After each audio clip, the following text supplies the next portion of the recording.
Sekarang kita akan membahas jembatan Kelvin. Tapi sebelumnya kita review dulu rangkaian jembatan yang kita bahas sebelumnya, rangkaian jembatan sederhana.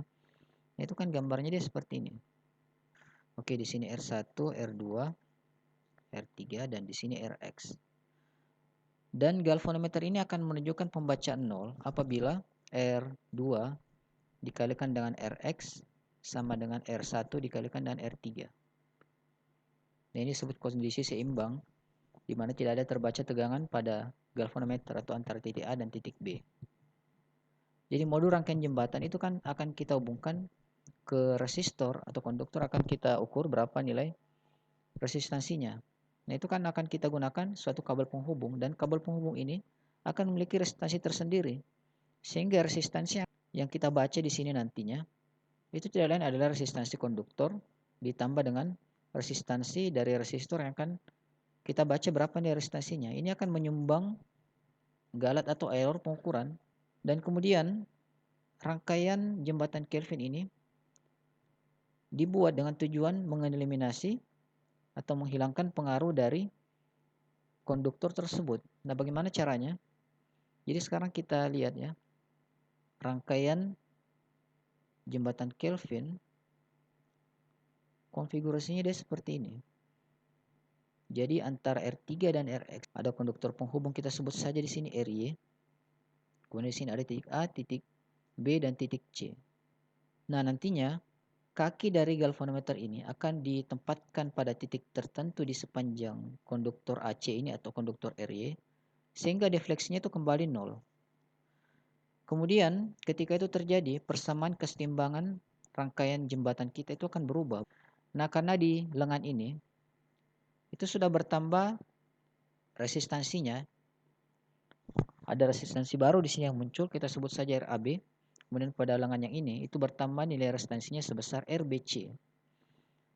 Maka ini akan menjadi R1 banding R2. R2-nya kita pindahkan ke sebelah kanan ya. Sama dengan Rx tambah RBC dibagi R3 ditambah RAB.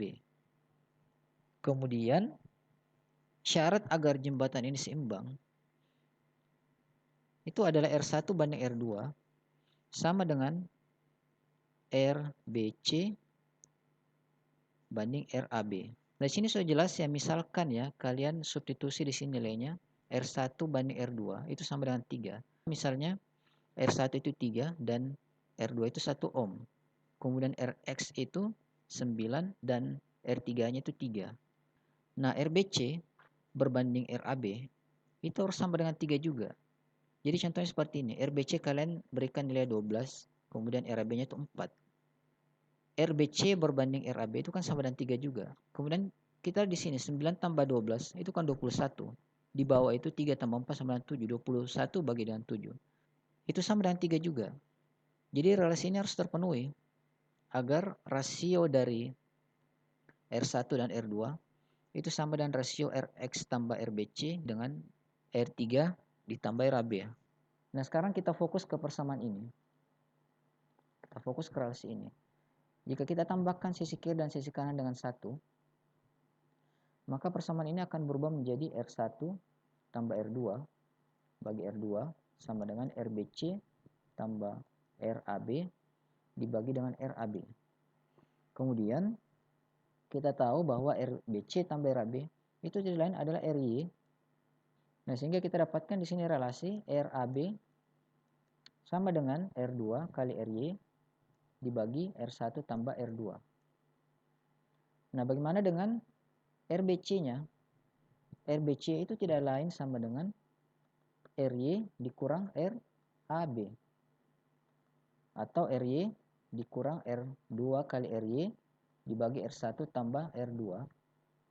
Nah, ini langsung saja itu sama dengan R1 RY per R1 tambah R2. Nah, kita sudah dapat sekarang persamaan untuk RAB dan RBC-nya dalam kondisi rangkaian ini seimbang atau tidak ada tegangan pada galvanometer ini. Baik, sekarang kita substitusikan nilai RAB dan RBC-nya ke persamaan yang ada di sini. Maka ini akan berubah menjadi R1 dikalikan dengan R3 tambah R2 kali RY per R1 tambah R2. Kemudian di sebelah kanan itu menjadi R2 kali Rx ditambah RBC. RBC-nya itu sama dengan R1 kali RY per R1 tambah R2. Kita kalikan masuk, ini kita dapatkan nanti R1 R3 ditambah R1 R2 RY per R1 tambah R2. Di sebelah kanan menjadi R2 kali Rx ditambah R1 R2 RY per R1 tambah R2. Nah, ini menjadi hilang karena sama, sehingga yang tersisa adalah R1 kali R3 sama dengan R2 kali Rx. Nah, ini kan persamaan kesetimbangan kita yang awal tadi. Nah, jadi intinya adalah dengan menggunakan relasi ini, maka efek dari RY ini bisa kita hilangkan. Nah, jadi kita tentukan dari awal rasio R1 terhadap R2 itu sama dengan rasio RBC terhadap RAB. Nah, caranya itu dengan mengubah posisi dari kaki galvanometer kita ini. Nah, kemudian kita akan variasikan R3-nya untuk membuat defleksi galvanometer ini sama dengan 0. Nah, ketika itu sudah terjadi, nilai R3-nya kita masukkan ke persamaan ini untuk mencari nilai Rx-nya. Nah, jadi seperti itu prinsip pengukuran menggunakan jembatan Kelvin.